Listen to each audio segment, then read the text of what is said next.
बिस्मिल्लाहिर्रहमानिर्रहीम। स्टूडेंट्स कैसे हैं आप सब? उम्मीद है आप सब खैरियत से होंगे। आज जो है ना हम एक्सरसाइज 3.3 मैथमेटिक्स 9th क्लास का क्वेश्चन नंबर 4 स्टार्ट करेंगे। बड़े आसान सवाल हैं जी। गिवन दैट, ये चीज़ हमें ये फंक्शन गिवन है F of x A x plus B is equal to 1 where a and b are constant number. A और बी कोई कांस्टेंट नंबर है। अब उन्होंने कहा है कि if F of 3 is equal to 8 and F of 6 is equal to 14। अब ये चीज़ें हैं। अब आगे उन्होंने ये कहा है then find the value of a and b. A और बी की जो है ना वैल्यू फाइंड करके दिखे।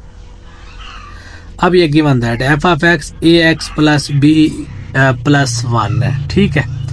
अब F of 3 is equal to 8। अब ये भी गिवन है F of 3 is equal to 8। इसका मतलब है इस x में आपने 3 पुट करना है। इधर भी जहाँ x होगा फिर 3 पुट करेंगे। ये हो जाएगा f ऑफ 3 a x की जगह 3 b प्लस 1 सेम। अब ये f ऑफ 3 बन गया, लेकिन उन्होंने कहा है जैसे ही f ऑफ 3 बने उसकी जगह आपने 8 रखना है। तो f of 3 is equal to 8। ये 3a हो जाएगा प्लस b प्लस 1। अब ये प्लस का 1 इधर आकर माइनस का 1 हो जाएगा। 3a प्लस बी, 8 में से 1 चला जाए तो 7। 3a plus B is equal to 7। अब दूसरा ये भी गिवन है F of 6 is equal to 14। मतलब फिर इस x में जहाँ जहाँ x है वहाँ आपने 6 पुट करना है। ये देखिए एफ ऑफ 6 a x था, x की जगह 6 प्लस b प्लस 1। अब एफ ऑफ 6 की जगह उन्होंने गिवन दे दिया, जैसे एफ ऑफ 6 है उसकी जगह 14 लगाए, 14 पुट कर, ये 14 आ गया। ये बाकी 6a प्लस b प्लस 1। अब ये 14, ये चीज़ इधर आकर माइनस हो जाएगी। माइनस का 1, 14 में से 1 जाए 13, 6a प्लस b। अब पहली में से दूसरी को आप सब्ट्रैक्ट करें, सब्ट्रैक्ट 1 फ्राम 2, ठीक है। फ्राम पहली को दूसरी में से, ये दूसरी इक्वेशन है, ये पहली इक्वेशन है। सब्ट्रैक्ट के लिए नीचे वाली अलामतें चेंज कर देते हैं। तो ये हो जाएगा 6 में से 3 चला जाए 3 है। ये जमा का b नफ़ी का b कैंसल। 13 में से 7 चला जाए तो 6 है। हमें a और b की वैल्यू चाहिए ना। अब ये 3a, 3 इधर मल्टीप्लाई हो रहा है, इधर आकर डिवाइड हो जाएगा, 6 का बट्टा हो जाएगा। तो a की वैल्यू आ जाएगी हमारे पास 2। इसी a की वैल्यू को आप इक्वेशन नंबर 1 में दर्ज कर लें। इसमें यहाँ इस a की जगह ये जो है ना 2 आप दर्ज कर ले तो आपको b की वैल्यू मिल जाएगी। ये देखें put a is equal to 2 in 1। ये है ना 3a की जगह 2 plus b is equal to 7। 3 2 6 plus b is equal to 7। हमें जो है ना b चाहिए, तो ये 6 प्लस का है, जब इक्वल के उस साइड पे आएगा तो माइनस का हो जाएगा। तो 7 में से 6 चला जाए 1। तो ये a और b की जो है ना हमारे पास वैल्यू आ गई है। क्वेश्चन नंबर 4 हल हो गया है। सिमिलर क्वेश्चन नंबर 5 है। अब इधर g ऑफ x गिवन है, ये चीज़ है। a और b जो है कांस्टेंट नंबर है। अब उन्होंने कहा है g ऑफ -1 0 के बराबर है, g ऑफ 2 10 के बराबर है। आप हमें a और b की वैल्यू फाइंड करके दिए। सेम क्वेश्चन बिल्कुल। गिवन दैट अब g ऑफ x है। अब g of -1 is equal to 0। इसका मतलब है g में जहां जहां x है -1 पुट करें, ठीक है। तो g ऑफ -1 हो जाएगा। अब x की जगह -1 plus b plus 5 same as. तो g ऑफ -1 जैसे ही आए आपने 0 रख देना उसकी जगह। ये गिवन है, सवाल में दिया हुआ है। तो ये a माइनस का 1 जब a से ज़रब करेंगे तो -a प्लस b प्लस 5। अब ये होगा हमारे पास, ये प्लस का 5 जब इक्वल के दूसरी साइड पे आएगा तो माइनस का 5 हो जाएगा। -a प्लस b सेम रहेगा। अब दूसरा ये है कि g ऑफ 2 10 के बराबर है। अब सवाल में जहां जहां x है 2 पुट करें। ये देखें g of 2 2a plus b plus 5। अब g ऑफ 2 की जगह हमने 10 रखना है, सवाल में दिया हुआ है। ये देखें 10 आ गया। 2a plus b plus 5। ये प्लस का 5 इक्वल के उस साइड पे आएगा तो माइनस का 5 हो जाएगा। 2a प्लस 5, 10 में से 5 चला जाए तो 5। अब वही प्रोसेस सब्ट्रैक्ट 1 फ्रॉम 2, दूसरी में से पहले को माइनस करवाएंगे ये दूसरी इक्वेशन, ये पहली इक्वेशन। माइनस के लिए नीचे वालों की अलामत चेंज कर देते हैं, माइनस है प्लस, प्लस है माइनस, माइनस है तो प्लस। अब ये हो जाएगा बी से प्लस का बी, माइनस का बी कैंसल, दो में से एक ए, दो और एक दोनों जमा किए तो 3 हो जाएगा। अब ये प्लस का 5 प्लस का 5 10 हो जाएगा। अब हमें ए चाहिए, ये 3 इधर आ गया, डिवाइड हो गया है। ठीक है, इसी ए की वैल्यू 10/3 को अभी क्वेश्चन नंबर 1 में जो है ना पुट कर दें। इसमें ये मैं आपको दिखा देता हूँ।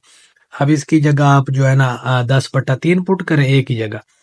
ये ए माइनस ए था 10/3 प्लस बी माइनस 5, तो ये जो है ना माइनस की, ये हमें बी चाहिए ना, ये माइनस वाली रकम इक्वल के उस साइड पे जाएगी तो पॉजिटिव हो जाएगी। अब बी एलसीएम ले लिया 3, अब इसके नीचे कुछ नहीं है तो 1 है, 1 3 3 3 5 15 माइनस का 3 1 जा 3 10 1 जा 1। अब माइनस के 15 में से 10 चला जाए तो माइनस का 5/3, तो ये हमारा बी का आंसर आ गया। क्वेश्चन नंबर 5 हल हो गया। क्वेश्चन नंबर 6 ये शॉर्ट क्वेश्चन है। Consider the given function. अब ये गिवन फंक्शन दिया हुआ है F X is equal to 5x + 1। अब उन्होंने ये बता दिया एफ ऑफ एक्स को 32 रखें और एक्स की वैल्यू मालूम करें। Given that F of x ये है। अब एफ ऑफ एक्स की जगह 32 रखना है, सवाल में गिवन है 32। अब ये एफ ऑफ एक्स, इसकी जगह 32 आ गया, 5x + 1 सेम है। अब ये प्लस का 1 इधर आकर माइनस का हो जाएगा, ये 5x सेम है। 32 में से एक चला जाए 31, 5x सेम है। हमें x चाहिए कि उन्होंने ये कहा है कि find the value of x। अब x के साथ है 5, 5 इधर आकर फिर जो है ना इधर जरा हो रहा है, इक्वल के दूसरी साइड पे आकर डिवाइड हो जाएगा, x की वैल्यू 31/5 आ जाएगी। ये हमारा आंसर होगा। Question number 7, consider the function. उसी तरह बिल्कुल सेम सवाल है। ये फंक्शन गिवन है where C and D are constant number, कोई कांस्टेंट नंबर है। अब उन्होंने ये कहा है कि एफ ऑफ 1 6 के बराबर है, एफ ऑफ -2 10 के बराबर है। आप हमें सी और डी की वैल्यू फाइंड करके दिखाएं। बिल्कुल सेम प्रोसेस, ये फंक्शन गिवन है। ठीक है जी, अब करना ये है कि एफ ऑफ 1, पहले ये एफ ऑफ 1 एक्स की जगह 1 पुट करें। ठीक है, 6 के बराबर इधर आप पुट कर लें। अब ये एफ ऑफ 1 है, सी एक्स का स्क्वायर 1 का स्क्वायर प्लस डी। अब इसकी जगह उन्होंने कहा है 6 पुट करें, ये 6 आ गया, सी प्लस डी आ जाएगा क्योंकि 1 का स्क्वायर 1 होता है। सी से जब 1 मल्टीप्लाई करेगा तो सी आएगा। इसी तरह ये भी गिवन है कि एफ ऑफ -2 10। अब गिवन सवाल में, गिवन क्वेश्चन में एक्स की जगह -2 पुट करें और उसको 10 के बराबर रखें। अच्छा जी, ये आ गया एफ की जगह, एक्स की जगह -2, सी एक्स का स्क्वायर एक्स की जगह -2 का स्क्वायर, ठीक है, प्लस डी। हम -2 2 2 जा 4, 4c प्लस डी, ये हो जाएगा प्लस का 10, ये हो जाएगा 4c प्लस डी। ये दूसरी इक्वेशन बन गई। अब हमने वही प्रोसेस 1 फ्रॉम 2, दूसरी में से पहली को माइनस करवा लें। 4c प्लस डी दूसरी, उसमें से पहली को माइनस, नीचे वालों की अलामतें चेंज, क्योंकि सब्ट्रैक्ट में नीचे वालों की अलामतें चेंज हो जाती हैं। हम प्लस का डी माइनस का डी कैंसल, 4c में से 1c चला जाए 3c, 10 में से 6 चला जाए तो 4, तो c की वैल्यू आ जाएगी 4/3, क्योंकि ये 3 इधर आकर फिर डिवाइड हो जाएगा। अब इसी c की वैल्यू को आप इक्वेशन नंबर 1 में दर्ज कर लें। ये है हमारे पास 1, c plus D is equal to 6। C की जगह ये जो है ना 4/3 अब दर्ज कर लें। अब ये सी की जगह 4/3 plus D is equal to 6, हमें डी चाहिए, ये 4/3 बराबर के उस साइड पे आएगा तो माइनस का हो जाएगा। अब इसके नीचे कुछ नहीं है तो 1 है। अब हम जो है ना इसका एलसीएम ले लेंगे, 3 एलसीएम आ जाएगा, 1 3 3 6 3 18, 3 1 जा 3 4 1 जा 4। अब 18 में से 4 को जब माइनस करवाएंगे तो 14/3, ये डी का आंसर आ जाएगा। ये हमारा क्वेश्चन हल हो गया। अब